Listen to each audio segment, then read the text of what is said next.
Mr. President, you were just coming off of one of the most consequential weeks anybody has ever seen, from striking Iran to going to NATO, to announcing 2 deals, and then this Supreme Court victory. Have you been able to digest what has occurred in the last 7 days? Not really. It was a pretty wild period of time. And I really think in 6 months, we've taken the country and turned it around. I was told by the King of Saudi Arabia, by the leader of Qatar and the leader of UAE, when we went over there, we brought back $5.1 trillion investment into the United States. They said, you know, you're presiding now over the hottest country in the world. And a year ago, we thought your country was dead. It could never come back. It was so incompetently run by a very bad president. And I said, you're right. This country is hot. And that was a couple of months ago. You know, now we're talking about what we've done recently. So the country is really going. The numbers are great. I watch you in the mornings, and you're giving those numbers, and they're really good. No inflation. We have a bad Fed chairman, but other than that, we have, you know, great. It doesn't even matter. The numbers are so good. It doesn't matter that he keeps the rates artificially high. But it's been an amazing period of time. When you went to the Middle East and you strengthened those relationships with all of those countries you just mentioned, did you have an idea that you would have to do something with regard to Iran? Because you teased it a little. You said, look, they've got to come to the table and talk. Something's going to happen. Well, it was getting a little bit hot, and we knew they had a lot of sites, probably 3 plus the 1. But they had 3 main sites, and we knew they're going to have to either give them up. And I thought we could do it during negotiation, and we just about had it done. And then they said, we want enrichment. Enrichment doesn't mean like air conditioning, and it doesn't mean to jack up your car. Enrichment is a bad word. And I said, you got so much oil, what do you need that for? And they said, well, we need it. And I wouldn't let that happen. I think people wouldn't have understood it if I allowed that to happen. So we had a 60-day talk, and that delayed them a lot. And then we said, let's go at it. And it just worked out. And we wanted to work out also for Iran. They were beaten up, and so was Israel. In all fairness, they were both very tight. We call it the 12-day war. That was an intensive war. But the thing that I wanted to do, and I've said it on your show, if you look back 30 years ago or 25 years, we've been doing your show a long time, and nobody like you. But you look back at the early interviews, I would say Iran cannot have a nuclear weapon. They've wanted this for years, and they were weeks away from getting it. And those pilots went in there with those beautiful planes and the most sophisticated bombs anywhere in the world. Think of it, they can go 30 stories deep into granite. Who would think that's even possible?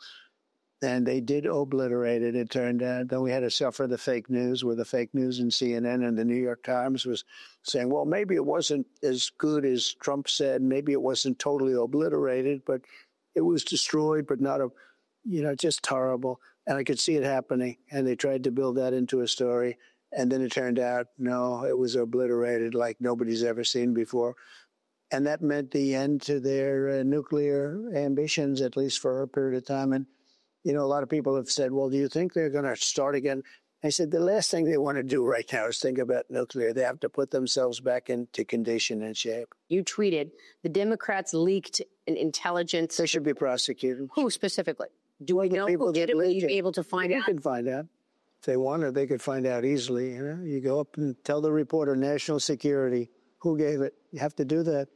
And I suspect we'll be doing things like that. Well, those pilots were so courageous, and, you know, you want to honor them. Are you going to do something for them? Yes, they're going to come to the White House. But what you said is right. These people flew 36 hours in a small space, a big plane, but a small space that was mostly occupied by bombs. And they flew so brilliantly. And they hit a target the size of this circle. A little target, they say, half the size of a refrigerator door, from 50,000 feet up in the air, going at a rapid speed, because they're going very fast when they're over a pretty rough territory. And they hit it every single time. And then they knocked out 2 other sites aside from that. Do you think that the Iran regime hid some of the enriched uranium before the strikes? No. You mean, did they take it out of the deep one? No. Because you were pretty clear you can't have a weapon. You're going to have to come to the talk. Something's going to happen. I don't think they did. No, I think, first of all, it's very hard to do. It's very dangerous to do. It's very heavy, very, very heavy. It's a very hard thing to do. Plus, we didn't give them much notice because they didn't know we were coming until just, then. And nobody thought we'd go after that site because everybody said that site is impenetrable. You can't, you're not going to be able. This is why they did. It's at the bottom of a mountain. And it's granite. Granite's the hardest stone, and it's granite. So, no, they didn't. But I do believe they had people there because you had cars. They were saying cars. And those were masons. Those were people working with concrete. They were trying to seal up the entrance to where the bomb would most likely go in. And they did that. They were working on that. And the bomb went through it like it was butter, like it was absolute butter. Because I saw reports that there were 400 kilograms, 800 pounds that they moved. But I wonder if it's traceable. I mean, if they were to have moved, they didn't move anything. They didn't move anything. You know what? They moved themselves. They were all trying to live. They didn't move anything. They didn't think it was going to be actually doable, what we did. And what we did was amazing. And we went, there were energy commissions that went there now. No, it's just thousands of tons of rock in that room right now. That room, the whole place was just destroyed. And the other 2 also. Now, Israel was able to do damage, but we did the final damage. And we have the greatest submarines in the world. We launched 30 rockets from submarines. Every single one of them hit their target. How will you know if he tries to start things up again? Because Iran just said that they are halting cooperation with the UN nuclear watchdog. The last thing they're going to be doing right now, for a period of time at least, is nuclear. They've had it. They've been trying it for 25 years. The last thing they're going to do is nuclear. We had to hit them, though. They were close to getting a nuclear bomb, absolutely. Yeah. I mean, and look, I've heard from people inside Iran that the regime in Iran has executed more Iranian civilians in the past 48 hours than the number of Iranians who died in the 12-day war. So, I mean, you've got a regime that's been building ballistic missiles, building or trying to build a nuclear weapon. Why should we think that they're actually going to give up on this? Well, they might not give up, but they're going to give up on it while they're exhausted. They are exhausted. They took hits like nobody's ever taken. And frankly, Israel is tied. They wanted to, it was the perfect time. We went in, we destroyed their nuclear capability, and we stopped. It was a beautiful thing. And they couldn't have gone on much further. And Israel was that was a very intense 12 days, very, very intense. Has any other country suggested to you recently, as a result of this, that they want to join the Abraham Accords? Yes. So we have some really great countries in there right now, and I think we're going to start loading them up because Iran was the primary problem. I actually thought Iran would. I actually thought we had a period of time where I thought Iran would join the Abraham Accords along with everybody else. And frankly, they would have been better off than where they are right now. And what about the Abraham Accords? Would Syria enter? Well, I don't know. But, I did take off the sanctions at the request of some of the other countries in the area that are friends of ours. I took off the sanctions on Syria to give them a chance at, the sanctions are biting. They're very strong. And we have sanctions on Iran, too. And, you take them off when I sort of gave the expression today, you get more sometimes with honey than you do with vinegar. But you waived the sanctions on the oil with regard to China. So you're allowing China to still buy the oil from Iran. No, I didn't say that. We have the sanctions on. And if they do a job and if they can be peaceful and if they can show us they're not going to do any more harm, I would take the sanctions off. And the sanctions would make a big difference, as you know. When I was, we had a great success in the first term. We had the greatest economy in the history of our country. By the way, it's going to be absolutely, this is better. This is going to be, I think, even much better. But we had the greatest economy in history. And we use sanctions. You use them very carefully. Sanctions cost us a lot of money. It's not just, gee, we're going to put sanctions on. When you do sanctions, it costs a lot of money. But I would, one of the things I was thinking about doing, you start waiving them for countries like, if they behave themselves like Iran, where they can sell oil and they can do the things that you want to be able to do. The sanctions are very powerful, and it makes it difficult. I'm not looking to make it difficult. I want them to have a good life. But they were trying to develop a bomb. And the reason you try and develop a bomb like that is to use it. But I want to get your take on China, really, because you've announced an agreement with the Chinese Communist Party, where China will export the rare earth minerals. Yeah. What does that mean in terms of this upcoming tariff structure? You've got a pause in terms of the more steep tariffs that ends August 12th. Are you going to extend that? Are you going to keep that in place or go back to a higher tariff on China? China's going to be paying a lot of tariffs, but we have a big deficit. They understand that. I have a great relationship with President Xi. We have to do something about the deficit because we have a big trade deficit with China. Biden let it get up to $1 trillion. Think of it, $1 trillion deficit with one country. He let them just take them over the coals. We're not going to do that. But we're doing a rare earth deal, but we're also doing, remember, we have all of the airplane parts. They can't fly their airplanes without us. So we had, some guards also.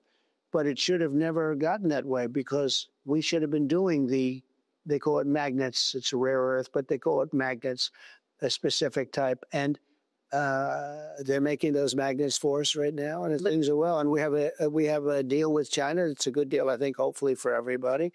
We had a deal with China where it was 145% tariffs.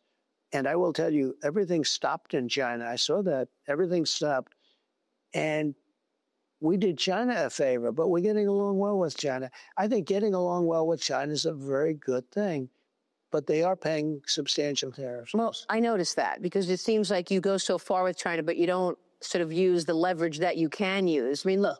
If I ever had to use it, I'd use it. But when there's no reason to use it, that's good, too. Well, we did just arrest 3 or 4 Chinese nationals who tried to bring a pathogen into the country that gets people sick and destroys food supply.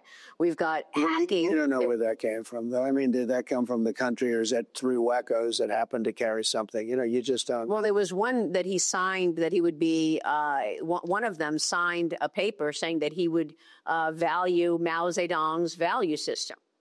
So there was that. And then they hack into our telecom system. They've been stealing intellectual property. They fentanyl, COVID. I mean, all of this stuff. So how do you negotiate with obviously a bad actor and trust them on economics? You don't think we do that to them? We do. So we do a lot of things. That's the way the world works? It's the way the world works. It's a nasty world. And then you just do a trade deal? We do. Well, we made a lot of money with this trade deal. I do a trade deal if it works. We made a lot of money with the trade deal. You think that China is going to stop bullying companies to give them information in terms of in exchange for getting those rare earth minerals now? The companies shouldn't put themselves in that position. They really shouldn't. Now, I will say this. China right now needs those companies much more than they needed them 2 years ago. 2 years ago, China could do that. Today, they can't because they need those companies. They need Apple. They need all of, Apple's spending $600 billion, $700 billion in the United States building plants. They were never going to do that. Think of it, $700 billion. But a lot of the companies that are in China are now relocating back to the United States. So, yeah, China's going to treat them much better as they need them. They didn't need them under Biden because they were ripping us off left and right. They need them under Trump. You just had a big success at NATO, getting the members to agree to spend more on defense. Is there anything you can do to get Congress to codify this, to get their governments to codify it? You can. What you do, the best insurance is if they don't do it, you leave. You don't do business with them anymore. You don't do business. You have to have a certain trust, but you can also say trust but verify. But we're making unbelievable discounts. There is litigation around the legality of those tariffs. Are you going to be able to get more trade deals done before you hear from the International Court of Appeals in August? Sure, but we won the litigation and we had the delay and we had some radical left judge and then we had it overturned. And we're doing well in all of our litigation. We're doing well on the tariff litigation. Look, if some judge said we can't do tariffs, we would fall prey to the rest of the world who would do tariffs and are doing tariffs on us. If we couldn't fight them back with tariffs, this country would be in terrible shape. We would be like this innocent lamb being led to slaughter. So, no, we're doing great on economics. We're doing great on tariffs. Tariffs is just a part of it. We're drilling like never before. That's how the oil got down low. The Supreme Court victory that you got today, Friday, do you think that could apply to the tariff litigation that's pending here in terms of the legality of your tariffs? Does that affect that at all? It could. But again, the tariff litigation, if you look at it, there are alternatives if we have to use them. They're not as good because they're not as direct. They're not as biting, but they're very good. So that you have alternatives. But we want to use this particular asset, this particular grouping, the words of this are so beautiful. They were meant for it. But what happens with the tariffs is that if a judge ruled against us, and this is part of how you win, fairness is also a part of the law. If a judge ruled against us on tariffs, we would fall prey to other countries destroying us. We can't do that. If they do tariffs on us, we do tariffs on them. If they charge us, we charge them. Then they never charge us.